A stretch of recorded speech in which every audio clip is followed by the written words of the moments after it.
Okay, we're talking about combining like terms and the distributive property. So sometimes when you solve an equation, you can simplify things before you actually start to solve. And that's what we'll talk about today. So first of all, our goal here is the same as it has been. We are trying to get the variable by itself.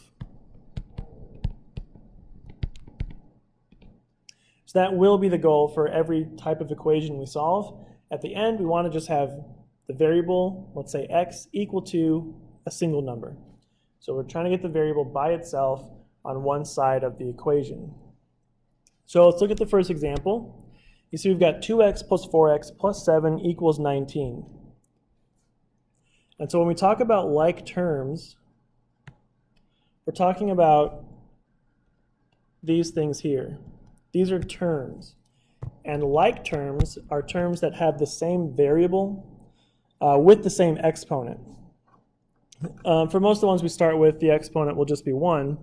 So if we look at this example, 2x plus 4x plus 7 equals 19, you can see that on this left-hand side of the equation, we have a 2x and a 4x. And those are like terms because they have the same variable. So what we can do is just add those two things together before we start to solve the equation. So 2x plus 4x, just add the numbers. 2 plus 4 is 6. So this is 6x. We still have plus 7. It still equals 19. So now what we've done is combine those like terms or simplify that side of the equation. And now it's just a two-step equation. So first we'll subtract 7, right? Do the opposite operation. So 6x equals 12. And then finally divide by 6, and x equals 2. So once you combine like terms here, the rest is pretty familiar, right? It's just a two-step equation. So let's go on to example B.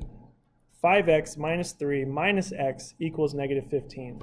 So our like terms here, we've got a 5x and a negative x. We can combine those two things. 5x minus x is 4x. Because remember, there's a 1 in front of that x if there's no number. So 5 minus 1 is 4. Then you still have that negative 3 right there, and it's still equal to negative 15. So be careful. Don't lose the negative sign in front of the 3, and make sure you use the negative sign that's in front of the x. Okay, so now it's just a two-step equation. We're going to add 3 to both sides.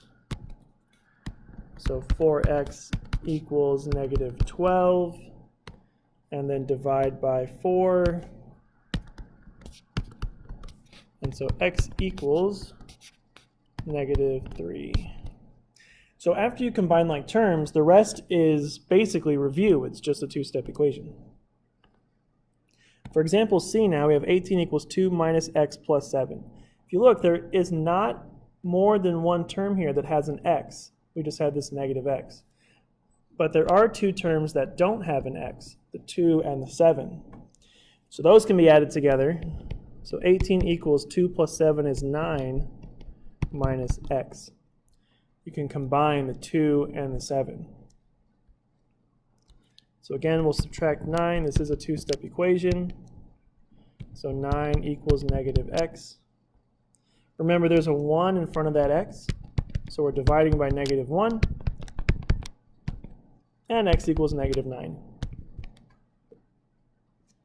Just like before, you can always plug that in to check. 2 minus negative 9 is 2 plus 9, which is 11. And 11 plus 7 is 18. Okay, so that is the end of our combining like terms examples. So now let's talk about the distributive property. You've probably seen this before, but when we have a number here in front of some parentheses, what we can do is multiply that number through. Because the operation here is multiplication. Since we don't know what x is, we can't simplify the parentheses, so we can just multiply the 3 throughout. So 3 times x and 3 times 5. So that's 3x plus 15 equals 45. So we multiplied the 3 and the x and the 3 and the 5.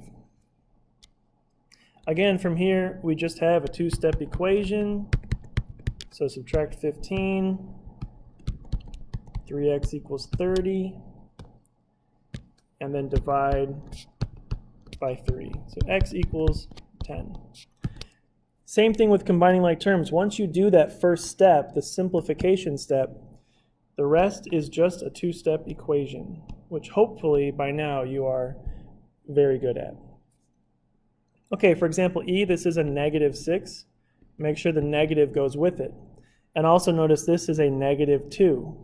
Keep that negative sign there as well. So -42 equals -6x plus 12. -6 times -2 is positive 12. So now we're going to subtract 12 for our opposite operation. So we got our -6x here equal to -54. And then dividing by -6 gives an answer of positive 9. -54 divided by -6, positive 9. Okay, last one here. Again, make sure, so you got 4 minus 2, parentheses, x plus 5. This 2 is being distributed here, right? But be careful, make sure you keep that negative sign with it. If it helps you to change the negative to plus negative, change that subtraction sign to plus -2, do that. I would just say, just remember, it goes with it. So 16 equals 4, and then -2 times x is -2x. -2 times 5 is -10. Well, now we can actually do one more thing. We can combine some like terms here. So on this side of the equation, you've got a 4 and a -10. Both of those numbers have no variable, so they are like terms. So 16 equals, and let's just put the -2x there, and then 4 minus 10 is -6. So those two things combine for -6. And again, from here, it's just a two-step equation, so we're going to add 6. So 16 plus 6 is 22. Still got that -2x there. Finally, divide by -2, and we get an answer of -11. Because this was kind of a longer problem, let's just make sure about our answer. Let's put that in for x, right there. So just mentally, we can go through it. I mean, I'm going to write it down, but 16 equals 4 minus 2 times, and if we put 11, -11 plus 5 there, -11 plus 5 is -6, so we're doing 4 minus 2 times -6. That's 4 plus 12, because -2 times -6 is positive 12. And 4 plus 12 is 16, which is what we wanted it to be in the first place. So we know the answer is correct. Okay, there you have it. Combining like terms and the distributive property. Make sure you email with any questions.